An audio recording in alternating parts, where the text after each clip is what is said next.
नमस्कार, मैं आपके साथ के राणा। एमपी नेटवर्क देख रहे हैं आप और विश्व हिंदू परिषद की ओर से राष्ट्रव्यापी हिंदू शौर्य जागरण यात्रा के आयोजन किया गया, जिस यात्रा के सिर्फ दो लक्ष्य थे: हिंदू संस्कृति को प्रोत्साहन और आजादी के क्रांतिकारियों का सम्मान। लेकिन पश्चिम बंगाल की पुलिस ने इस यात्रा को अनुमति ही नहीं दी।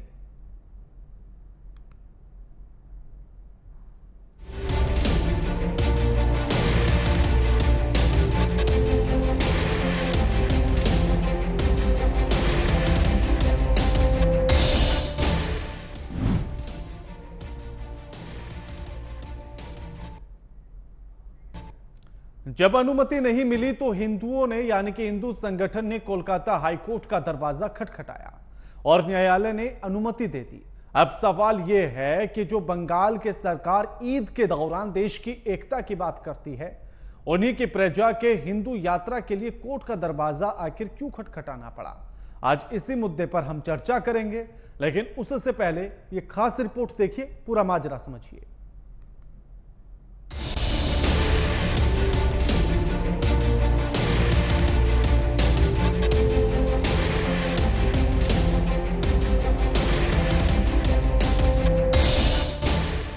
वो पश्चिम बंगाल जो कभी स्वामी विवेकानंद जैसे महान धर्मगुरुओं की जन्मभूमि माना जाता था, जो पश्चिम बंगाल प्राचीन भारतीय गायन और नृत्य कला संस्कृति का गढ़ माना जाता था, आज तालिबानी विचारधारा के दौर से गुजर रहा है। ऐसा हम नहीं कह रहे, लेकिन कलकत्ता हाईकोर्ट की ओर से हिंदुओं की शौर्य जागरण यात्रा को दी गई अनुमति इसी ओर इशारा करती है। दरअसल विश्व हिंदू परिषद और बजरंग दल देश भर में राष्ट्रव्यापी यात्रा का आयोजन करने वाले थे, जिसमें देश भर से हिंदुओं का जन सैलाब उमड़ने का अनुमान था। इस यात्रा का मकसद सिर्फ एक था कि हिंदू धर्म से संबंधित विभिन्न मुद्दों के बारे में जागरूकता फैलाना, हिंदू धर्म और हिंदू संस्कृति की रक्षा करते हुए देश के लिए अपना जीवन समर्पित करने वालों को सम्मानित करना। लेकिन ममता दीदी की आंखों में यात्रा खटक गई और पश्चिम बंगाल की पुलिस ने यात्रा को मंजूरी नहीं दी, जिसके बाद हिंदुओं ने हाईकोर्ट का दरवाजा खटखटाया और कोर्ट ने शौर्य जागरण यात्रा को मंजूरी दे दी। लेकिन हाईकोर्ट से हिंदुओं को मिली यात्रा की अनुमति ने ममता सरकार को सवालों के घेरे में लाकर खड़ा कर दिया। जो मुख्यमंत्री रेड रोड की ईद की नमाज के दौरान 14,000 लोगों को संबोधित कर राज्य में एकता की बात कर सकती है, तो हिंदुओं को कोर्ट का दरवाजा क्यों खटखटाना पड़ा? वहीं इसी साल मार्च के महीने में रामनवमी के दौरान जिहादियों की ओर से की गई हिंसा, पथराव, लूट और आगजनी की घटना पर ममता सरकार ने चुप्पी साध ली। इतना ही नहीं, उल्टा चोर कोतवाल को डांटे वाली कहावत को सच कर दिया, क्योंकि घटना के बाद सीएम ममता ने कहा था कि हिंसा जुलूस निकाल रहे हिंदू पक्ष ही जिम्मेदार है। पहले ही चेताया गया था कि मुस्लिम बहुल इलाके में जुलूस ना निकाला जाए। इतना ही नहीं, उन्होंने सीधे तौर पर आरोप लगाते हुए कहा था कि बीजेपी मुस्लिम इलाकों को टारगेट कर रही है, जिससे हावड़ा और इस्लामपुर भी शामिल है। मतलब स्वतंत्र भारत में आपको यात्रा निकालने का अधिकार इसीलिए नहीं क्योंकि वो मुस्लिम बहुल इलाका है। Bureau report, AMP network.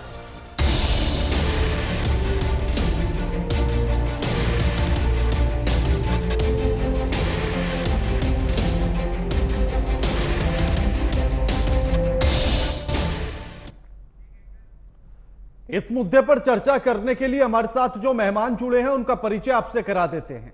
हमारे साथ अमित तिवारी जुड़ गए हैं, नेता हैं बीजेपी के। संजय चक्रवर्ती जुड़ गए हैं, नेता हैं टीएमसी से। और विनोद बंसल हमारे साथ जुड़ गए हैं, प्रवक्ता हैं वीएचपी से। आप तीनों का स्वागत है एएमपी नेटवर्क पर। संजय जी, अब जब आपके दरवाजे तक हिंदू संगठन पहुंचे थे और कहा था कि हमें अनुमति दे दीजिए, हमें एक यात्रा निकालनी है, तो फिर ऐसी कौन सी दिक्कतें नजर आ रही थी सरकार को और पुलिस को जो अनुमति नहीं दी जा रही थी और उन्हें फिर कोर्ट के दरवाजे पर जाना पड़ा?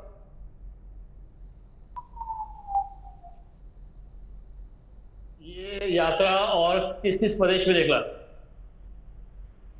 किन किन प्रदेशों में यात्रा और निकली है?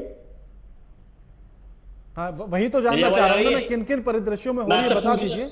मैं ये जानना चाहता हूं किन किन प्रदेशों में और ये यात्रा निकाली गई। मैं तो इसमें आपको आपत्ति क्या, मुझे वो तो बताइए ना एक बार। मेरी बात को समझिएगा, ये यात्रा और किन किन प्रदेशों में निकाली गई, बंगाल ही क्यों? तो यानी कि अगर किसी और प्रदेश में नहीं निकाली जा रही है, पूरे नहीं नहीं, हमें तो ये समझाइए कि आप बंगाल को सिर्फ और सिर्फ राजनीतिक इस्तेमाल के लिए, अपना वोट बैंक बढ़ाने के लिए आप इस्तेमाल कर रहे हैं। ये बात अब हाईकोर्ट को समझ में नहीं आई तो पूरे देश में निकालिए। आप पूरे देश में यात्रा नहीं निकालेंगे। आपको लगता है कि बंगाल वहां पर एक सॉफ्ट टारगेट आप हिंदू मुसलमान बड़े आराम से करा सकते हैं, इसीलिए आपको बंगाल को टारगेट कर लगता है। आपने उत्तर प्रदेश में क्यों नहीं निकाली? आपने त्रिपुरा में क्यों नहीं निकाली? आपने असम में क्यों नहीं निकाली? उड़ीसा में क्यों नहीं निकाली? आप मध्य प्रदेश में क्यों नहीं निकाल रहे हैं? हाँ संजय जी बता रहा हूँ ना, दिल्ली में क्यों नहीं निकाले? संजय जी ये बात हाईकोर्ट को भी समझ में नहीं आई होगी, जो जितनी बड़ी और तर्क बातें आपने मैं आपके हाईकोर्ट से पूछिए ना।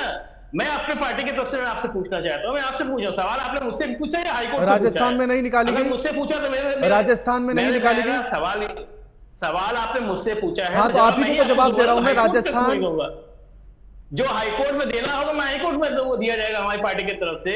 लेकिन ये सिंपल वे से केवल और केवल एक चुनावी माहौल में एक तरीके से ये हिंदू मुसलमान कराना चाहते हैं। संजय जी राजस्थान में निकाली गई, दिल्ली में कार्यक्रम होते हैं और भी प्रदेश में होते हैं, पश्चिम बंगाल में ऐसा क्या हुआ था इसका? नहीं, मैं एक बात बता रहा हूं, होते हैं ये यात्रा। इस समय जब ये एक टाइम फिक्स किया गया, इस समय कौन सा ऐसा जो है नवरात्र चल रहा है, कौन सी चीज चल रही है, पितरपक्ष में कौन सी यात्रा निकलती है, ये सारी चीजें केवल और केवल मद्देनजर रखते हुए कि एक तरीके से आप कुछ तर्क तो दे ही नहीं पा रहे हैं। आप तो कुछ तर्क दे ही नहीं पा रहे हैं ना। ठीक है अमित, मैं तर्क ही दे रहा हूं, मैं तर्क ही दे रहा हूं आपको। हाँ ठीक है, मैं लौटता हूं आप पर, लौटता हूं। अमित देखिए के साथ कितना दुर्भाग्यपूर्ण है कि अपने ही देश में शोभा यात्रा निकालने के लिए हमें कोर्ट के पास जाना पड़ता है, कोर्ट के दरवाजे खटखटाने पड़ते हैं और तब जाकर हमें परमिशन मिलती है। देखिए ये टीएमसी का कोई नया रवैया नहीं है। टीएमसी ने पूजा पंडालों पर, पूजा प्रोसेशनों पर, जो भी विसर्जनों पर, दुर्गा पूजा विसर्जन पर, कांवड़ यात्रा पर लाठीचार्ज, हर तरीके से हिंदुओं के पूजा पद्धति पर प्रतिबंध लगाने का काम किया हुआ है। किस तरीके से वहां का जो प्रशासन है, यही कमोवेश वही दिखता है कि किस तरह यही अराजकता आपको वहां की सरकार में दिखेगी, पुलिस प्रशासन में दिखेगी और कानून व्यवस्था में दिखेगी। जहां भी आप देखेंगे किस तरीके से दुर्गा पूजा का विसर्जन के समय पे अड़ंगा लगाया जाता है। कांवड़ की यात्रा हुई, आपने देखा किस तरीके से कांवड़ियों पर लाठीचार्ज किया गया।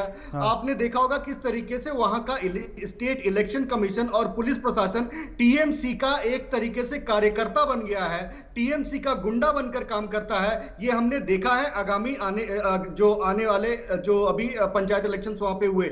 किस तरीके से ये एक ऐसा प्रदेश है जहां पर निकाय चुनाव में 38% सीटें निर्विरोध चुनी जाती हैं। ये यहाँ की डेमोक्रेसी है के साहब, आपको इस चीज को समझना होगा। वहां की अराजकता किस तरीके से, वही कांग्रेस के अधीर रंजन चौधरी कहते हैं कि there is no democracy in Bengal. Mamata Banerjee democracy को खत्म कर रही हैं। वहीं दूसरी तरफ अपने घमंडिया गठबंधन की बैठक में कहते हैं कि we need Mamata Banerjee to save democracy in Bengal. ये क्या विडंबना है। आप देखिए सत्ता में रहते हुए एक पार्टी विरोधी दल के नेताओं के घरों का घेराव करती है। ये शायद हमने इतिहास में पहली बार सुना होगा कि कोई सत्ता में रहते हुए पार्टी विरोधी दल के नेताओं का घेराव करती है।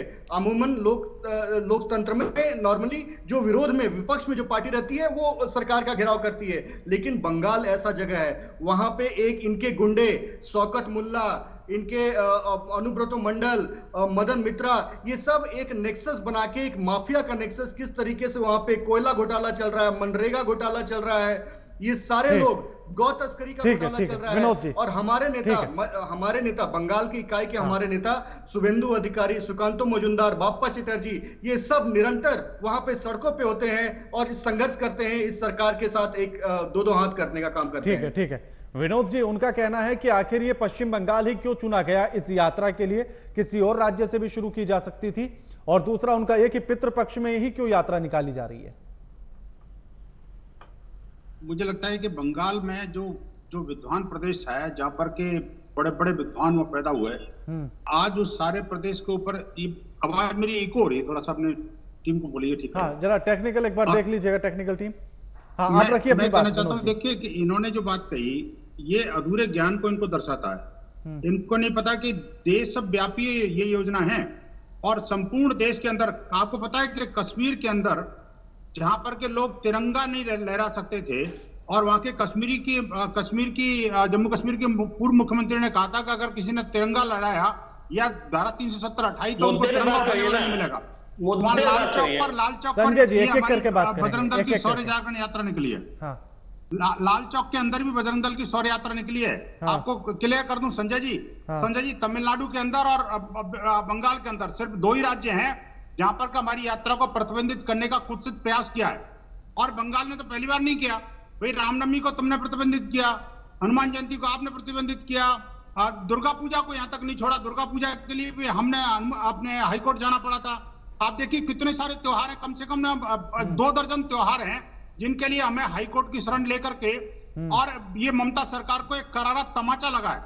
आप देखिए राणा जी, ये कोई छोटी मोटी बात नहीं है। बिल्कुल। हिंदू समाज को बार बार अपनी धार्मिक अपनी सहिष्णुता का परिचय देते हुए हम इनकी तरह जिहादियों के पैरोकारी नहीं करते। आप देखिए कि हम अपनी धार्मिक यात्रा निकाल रहे हैं, लोकतांत्रिक तरीके से निकाल रहे हैं, इनके नियमों के बंधन में रह करके निकाल रहे हैं, लेकिन इसके बावजूद भी प्रतिबंधित कर देते हैं क्योंकि इन्होंने तो जिहादियों को खुश करना है। लेकिन हिंदू समाज संघर्ष करेगा, चाहे आप मारिए या कुछ भी करिए, हम अपने धार्मिक मानबिंदुओं को नहीं छोड़ेंगे। ठीक है। अब बंगाल का हिंदू अब खड़ा हो चुका है। अब ये जो जिहादियों के पैरोकार सरकार है, इनको सबक सिखा के रहेगा। ठीक है संजय जी, पहली बात तो ये कि ये जो यात्रा है वो स्वतंत्रता सेनानियों के सम्मान में निकाली जा रही थी। बिल्कुल। अपनी आजादी को, अपने हिंदू धर्म को, संस्कृति के जागरण के लिए निकाली जा रही थी। तो क्या स्वतंत्रता सेनानियों के अब सम्मान के लिए पहले पतरा देखना पड़ेगा कि पितृपक्ष चल रहे हैं या शुभ दिन है या नहीं है? सम्मान करना कभी भी कर सकते हैं। ये पंडित हैं, इनसे कभी भी पतरा क्यों से नहीं दिखाना कर पड़ेगा। थोड़ा सा मुझे बोलने देंगे? हाँ संजय जी, आप ही से सवाल देखिए, पहली बात यह है कि अगर सम्मान ही करना था तो सम्मान करने के लिए तो बहुत सारी जगह है। तो यात्रा निकालने क्या था? आप रैली करिए, इस तरह आप सम्मान करिए, यात्रा निकाल के यात्रा से आपत्ति क्या? वही तो मेरा सवाल है ना संजय जी, यात्रा से आपत्ति क्या? मैं बीच में नहीं था और मैं डिबेट का अभी कौन बोल रहा था? मुझे बोलने के बाद मैंने काउंटर किया है संजय जी, मैंने काउंटर किया है। सुनने की शक्ति रखिए, मेरे बात को सुनने की शक्ति रखिएगा। विनोद जी एक एक करके बात करेंगे, एक एक करके बात करेंगे। संजय जी अपनी बात रखिए। बीच में नहीं बोलता, लेकिन ये कह रहे थे कि मैं बीच में नहीं बोलता, इसलिए बताया कि मेरे बीच में कौन बोला था? नहीं विनोद जी, मैंने उनको भी तब टोक दिया था, मैंने उनको भी टोक दिया था। मैंने उंगली उठाई थी, मैं उंगली उठाई थी। ठीक है संजय जी अपनी बात रखिए। बीच में नहीं बोला। हाँ अपनी बात रखिए। पहली बात तो मैं पहले दोनों को क्लियर कर देता हूं। जो आप लोग कह रहे हो ना, ये बीएसपी वाले, भाजपा वाले, कि आप लोगों ने शुरुआत किया था दुर्गा पूजा का वहां पे। आपको पता है वहां पे दुर्गा पूजा का 63,000 पूजा होती है और बंगाल सरकार ने इस बार पिछली बार 70,000 रुपए एक पंडाल को दिया था, इस बार बढ़ा करके 80,000 रुपए किया। हर पंडाल को 80,000 रुपए दिया। आप लोग बार बार एक ही मुद्दे को लेकर के बात करते हो। दुर्गा पूजा में मैं आज फिर से क्लियर कर देता हूँ, दुर्गा पूजा के समय विसर्जन के टाइम में दुर्गा पूजा कभी रोका नहीं है, किसी भी समय रोका नहीं है। फालतू की बातें मत करिएगा, विनोद जी मैं आपके पास लौटूंगा फिर से। विश्व हिंदू परिषद संजय जी नहीं, पहले मुझे सुन लीजिए ना, आप तीनों से ही सुन लीजिए ना मुझे। मैं आपको भी टोक रहा था, उनको भी टोक रहा हूं, और इसीलिए कह रहा हूं कि एक मिनट सुन लीजिए।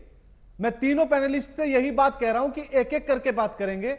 मैं आपके पास फिर लौट कर आऊंगा विनोद जी, तब आप अपनी बात रख देना, लेकिन एक एक करके हम सबको सुनेंगे।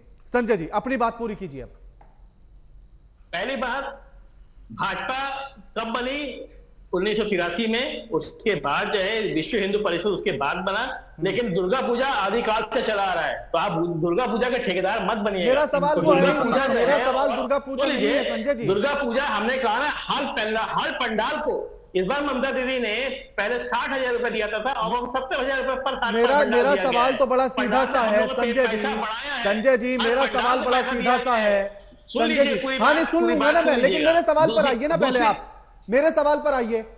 मेरा सवाल बड़ा सीधा सा है कि यात्रा निकालने के लिए आखिर आपत्ति क्या थी? वो मैं सुन लीजिएगा पूरी बात। आपत्ति का मैं बता देता हूं। अभी वो कश्मीर में तिरंगा झंडा की बात कर रहे थे, इसी को मतलब ही नहीं था तिरंगा झंडे को लेकर के। मैं ये बता रहा हूं, आपत्ति इसलिए था क्योंकि हनुमान जयंती के समय 1000 यात्रा निकली थी पूरे बंगाल में, 1000 यात्रा, और सब जगह पे रूट क्लियर किया गया था कि आप इस रूट से ऐसे जाएंगे, कहीं दंगा नहीं हुआ। हुबली के अंदर इन्होंने क्या किया, बाकायदा तलवार और भाला लेकर के वो निकले, और निकलने के बाद उन्होंने उस रूट को, जिस रूट को इनको फाइनल किया गया था, उस रूट से न जाकर के ये जानबूझ करके दूसरे रूट पे चले गए। आप खुद को, आपको पता होगा। ठीक है संजय जी, अब मेरा इसी में एक सवाल, संजय जी, सुनिएगा, नहीं पहले मेरा आप सवाल सुन लीजिए ना, मैं पॉइंट पे आ रहा हूँ, पूरी पॉइंट पे आ रहा हूँ, पॉइंट सुन लीजिएगा। जो जुलूस आपको एक यात्रा डिसाइड होता है, जैसे मुख्यमंत्री का, प्रधानमंत्री का यात्रा डिसाइड होता है, उसी यात्रा से, उसी रोड से जाते हैं ना, उसी तरह जुलूस भी उसी रोड से जाती है। मेरा सवाल तो सुन लीजिए, मेरा सवाल क्या है, मेरा सवाल यह है कि आपने कहा कि हमने हनुमान जयंती पर 1000 से ज्यादा यात्राएं निकाली, सिर्फ एक यात्रा में जो भी हुआ, जो भी फसाद खड़ा हुआ वो एक यात्रा में हुआ, हुगली वाली में।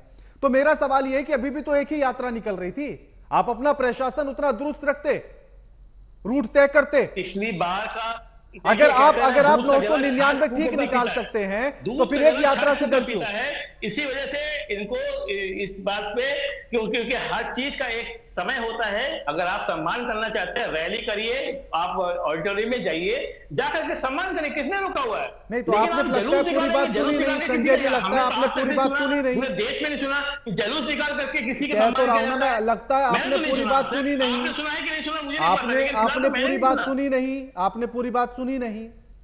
उस यात्रा के 2 उद्देश्य थे, हिंदू धर्म और संस्कृति का जन जागरण करना और स्वतंत्रता सेनानियों का सम्मान करना। सम्मान करने के लिए किसी ऑडिटोरियम में किया जाता है, किसी रैली स्थान पे किया जाता है, न कि जुलूस जन जागरण करने के लिए, जन जागरण करने के लिए ये तरीका आपका हो सकता है ना, हर किसी का अपना अपना तरीका हो सकता है। ठीक है अमित जी, ठीक है अमित, हाँ नहीं लौटता हूं मैं अमित जी, उनका कहना है सम्मान करना है तो फिर ऑडिटोरियम में जाइए, यात्रा क्यों निकाल रहे हैं? जी देखिए, इनकी यही गुंडागर्दी है कि अपने हिसाब से अगर आप कर रहे हैं तो ठीक है, नहीं तो ये इसको प्रतिबंधित कर देंगे। देखिए कितना संवेदनशील विषय है, अपने ही देश में कुछ हिस्से कैसे संवेदनशील हो जाते हैं ये बता दीजिए। और वो जो हिस्से संवेदनशील होते हैं वो मुसलमानों की बस्तियां क्यों होती हैं, हिंदुओं की कभी बस्तियां संवेदनशील क्यों नहीं घोषित होती हैं, ये इनको बताना चाहिए। तो ऐसी स्थिति में आप देखिए, रामनवमी से लेकर हमें कोर्ट जाना पड़ता है, दुर्गा पंडालों को लेकर हमें कोर्ट जाना पड़ता है, दुर्गा विसर्जन को लेकर हमें कोर्ट जाना पड़ता है, हनुमान जयंती को लेकर हमें कोर्ट जाना पड़ता है। तो वहां की सरकार किस लिए है? ममता बनर्जी को इस्तीफा दे देना चाहिए। जब ममता बनर्जी वहां की कानून व्यवस्था नहीं संभाल सकती हैं, वो तो कानून मंत्री है ना वहां की, जब वो कानून व्यवस्था संभालने में असक्षम है और वहां पे वो हिंदुओं को सुरक्षा नहीं दे सकती हैं, वहां से यात्रा कोई नहीं निकल सकती है, तो वो इस्तीफा दें। हाँ लौटता हूं संजय जी। विनोद जी आप भी हाथ उठा रहे थे तो आप अपनी बात भी रखिएगा, और इसी के साथ मेरा सवाल इसी में यह है कि अब उनका यह कहना है कि भैया सम्मान करना है तो ऑडिटोरियम में जाइए, आप क्यों यात्रा के चक्कर में पड़े हैं? राणा जी, मैं आपसे निवेदन करूंगा कि अपने गैस कोऑर्डिनेशन को बताइए कि कोई प्रवक्ता अगर डिबेट में रखना है तो थोड़ा कुछ संवेदनशील और थोड़ा सा समझदार हो, झूठ बोलने वाला नहीं हो। देखिए मैं आपको सिलसिलेवार बताता हूँ इनकी। इन्होंने कहा कि अपने भाजपा की स्थापना 1983 में हुई, झूठ। इन्होंने कहा विश्व हिंदू परिषद की स्थापना उसके बाद में हुई, सफेद झूठ, 1964 में हुई। तीसरी बात इन्होंने कहा कि भाई नहीं, ये हनुमान जयंती पर 1000 यात्रा निकली, तो किसने निकाली? हमने निकाली थी ना, वो विश्व हिंदू परिषद ने निकाली थी ना 1000 यात्राएं। उस एक यात्रा में जो इन्होंने कहा कभी रूट बदल लिया, ये सफेद झूठ है। इनके पुलिस कमिश्नर का खुद बयान है कि जो यात्रा थी बाकायदा उस रूट से निकल रही थी, लेकिन इस्लामिक जिहादी इनके कंट्रोल में नहीं आया, खुद पुलिस के ऊपर पत्थरबाजी करने से बाद नहीं आया। मैं आपको संजय जी एक एक करके बात करेंगे, मैंने आपको भी टोका, उनको भी टोका था, एक एक करके अभी लौटूंगा आपके पास, अब अपनी बात रखिएगा। हाँ विनोद जी पूरी कीजिए बात। हाँ राणा जी, मैं कह रहा हूँ कि देखिए इन्होंने कहा कि जम्मू कश्मीर की बात क्यों करते हो, अरे भाई जम्मू कश्मीर क्या भारत का हिस्सा नहीं है क्या? एक इन्होंने स्टार्टिंग में कहा ओपनिंग रिमार्क में, कभी ये यात्रा बंगाल में क्यों निकल रही है, बाकी जगह क्यों नहीं निकलती? ये भी साफ साफ बात है कि पूरे देश भर में निकली और आज नहीं है, इसकी घोषणा हमने 3 महीने पहले कर दी थी, 3 महीने पहले। विनोद जी ठीक है, विनोद जी मेरा सवाल अभी इसमें यह है, विनोद जी तो इनको पता नहीं था क्या? और चौथी बात यह कि देखिए कि हिंदुओं की कोई भी धार्मिक यात्रा हो या कोई धार्मिक आयोजन हो, उन सब पर प्रतिबंध बंगाल में क्यों लगता है? विनोद जी मेरा सवाल बताइए। विनोद जी मेरा सवाल इसमें यह है कि जब हुगली वाले में जब हनुमान जयंती पे यात्रा निकल रही थी तो लगातार ये बातें सामने आई कि यात्रा में जो लोग थे उनके पास हथियार थे, तलवारें थी, इस तरह के तमाम हथियार थे। हाँ पूरी बात मेरी सुन लीजिएगा। और इसी बात को हाईकोर्ट ने भी ये अब कहा कि आप यात्रा निकालेंगे लेकिन हथियार कोई नहीं होगा, उसमें लिमिट लोग होंगे, 200 से ज्यादा लोग नहीं होने चाहिए, 3 ट्रक होंगे यात्रा में और लगभग 100 या 150 के आसपास बाइक होंगी। देखिए राणा जी, बिल्कुल ठीक है आपकी बात। हाँ, हम 20 ये कह रहे हैं कि होंगी। हथियार हाँ। यात्रा में कोई हथियार नहीं थे, ये मैं कह सकता हूं। लेकिन ये कि जो हथियारों की बात ये कर रहे हैं, यही तो ये प्रोपेगेंडा पॉलिटिक्स है। नहीं, लेकिन तलवारों के तो विजुअल आए थे ना विनोद जी, मैं बताता रहा हूँ आपको, तलवार मेरी बात तो लहराते सुनिए हुए पूरी। विजुअल आए थे। हाँ, मेरी बात कृपया पूरी सुने, मैं आप मेरी शब्द पूरा लूंगा। हाँ। मैं कहता हूँ देखिए, विजुअल आए थे, नो डाउट आए थे, हाँ। लेकिन वो तलवार किसकी थी, उन कौन लोग थे, उसकी जांच करवाई क्या, वो तलवार वाले पकड़े क्या? और तीसरी बात यह कि एक तरफ से तलवार लेकर चल रहा था मान लो कोई, और दूसरी तरफ तलवार का इस्तेमाल हो रहा था। ये जिहादी जो बम्बार्डिंग कर रहे थे, वो हथियार चला रहे थे, उन पर ये कुछ नहीं कहेंगे कि आखिरकार वो क्यों चला रहे थे, वो कहां से आए, उनको क्यों नहीं रोकना चाहिए था, उसमें नहीं बोलेंगे। सिर्फ विश्व हिंदू परिषद के कोई कार्यकर्ता बनकर के कोई रैली में शामिल हो गया या शोभा यात्रा में शामिल हो गया। विनोद जी मेरा सवाल इसमें ये है, विनोद जी देखिए, मैंने सवाल उनसे भी उतने ही तीखे पूछे और आपसे भी वैसे ही पूछूंगा। मेरा सवाल इसमें ये है, मैं टू द पॉइंट बोलता हूं कि अगर यात्रा निकाली जा रही थी तो उसमें तलवार चाहे किसी भी साइड से थी, तलवार लेकर चलने की जरूरत क्या थी हमें? हम यात्रा अगर सद्भाव के लिए निकाल रहे हैं, अगर प्रेम के लिए निकाल रहे हैं, भाईचारे के लिए निकाल रहे हैं, तो तलवार की जरूरत नहीं है, भाले की जरूरत नहीं है। नहीं राणा जी देखिए, तलवार, गदा और भाला, हाँ। ये 3 ऐसी चीजें हैं जो कि हथियार नहीं है। हथियार का एक डेफिनेशन है जी, ये हाँ। हमारे हिंदू देवी देवताओं का हाथ में है, वो ये अस्त्र शस्त्र है। हम अगर मान लो कोई मेरा स्वरूप बनकर के भगवान का स्वरूप बनकर चलेगा तो गदा तो हाथ में लेगा, हनुमान जी का स्वरूप बनेगा तो माँ दुर्गा का स्वरूप बनेगा तो तलवार तो हाथ में लेगी ना वो। नहीं, लेकिन जो यात्रा में लोग थे उनके पास ये तलवार और गदा थी ना। सुनिए मेरी बात सुनिए, वो गदा और वो तलवार कभी हथियार के रूप में नहीं होती, नहीं हथियार के रूप में हम प्रयोग करते। मैं चैलेंज के साथ कहता हूँ, अगर हमने कोई भी किसी तो अब जो हाईकोर्ट ने कहा, विनोद जी, अब जो हाईकोर्ट ने कहा कि आप यात्रा निकालेंगे लेकिन इस तरह का कोई भी हथियार नहीं होगा, तो क्या उसको क्लियरफाई किया गया है कि हथियार में क्या क्या रख सकते हैं आप, क्या क्या नहीं रख सकते? नहीं, देखिए हम हथियार लेके चलते नहीं है, न चलेंगे। वही मेरा सवाल है, मैं वो जानना चाहता हूं आपसे विनोद जी, मैं ये जानना चाहता हूं कि क्या हाईकोर्ट ने ये कहा है कि आप तलवार या गदा लेकर भी नहीं चलेंगे, भाला लेकर भी नहीं चलेंगे, हथियार के तौर पर क्या इनको कहा गया? नहीं, ऐसा नहीं कहा। अब मेरा सवाल संजय जी, हथियार लेकर नहीं चलेंगे और हथियार लेकर चलते भी नहीं है। हमने बाकायदा कहा भी है तो हथियार लेकर नहीं चलेंगे। दूसरी बात, संख्या जो बताई है उसका भी पालन करेंगे और हम जो नियमों का पालन करते ही निकलते हैं। और देखिए, ये सिर्फ बंगाल में नहीं निकल रही, आप देश व्यापी हजारों यात्रा निकल रही है, हजारों यात्राएं। संजय जी को जरा समझना चाहिए, झांकना चाहिए। विनोद जी समय कम है, देश का कौन सा हिस्सा है जहां पर बजरंग दल की यात्रा नहीं निकल रही? विनोद जी समय कम है। संजय जी, अब सवाल आपसे यह है कि आखिर आपको यात्राओं से इतना डर लगता क्यों है? क्या मुस्लिम त्योहार होते हैं तो तब किसी भी तरह का कोई रैली या यात्रा का तब आयोजन नहीं होता है? ईद पर आप इतना बड़ा सम्मेलन करते हैं, कहते हैं कि भाईचारा होगा, तो फिर इन यात्राओं से डर आपको क्यों लगता है इतना? आपके पास प्रशासन है, मजबूती आप दिखाइए ना कि हमारे पास प्रशासन, हम शांतिपूर्ण तरीके से सब काम कराएंगे। अभी आप कलकत्ता हैं या बंगाल में आए हैं, दुर्गा पूजा आ रहा है, एक बार घूम आइए जाकर के।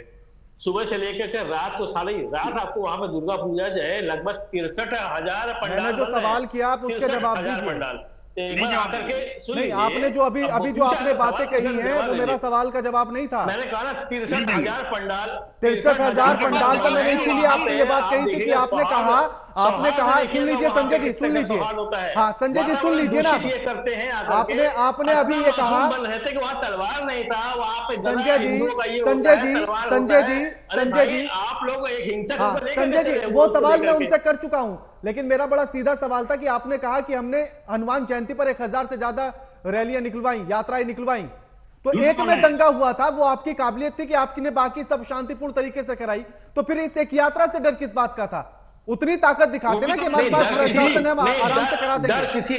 डर किसी बात का नहीं है, डर इस बात का है कि जनता केवल परेशान ना हो। दुर्गा पूजा सामने आ रहा है।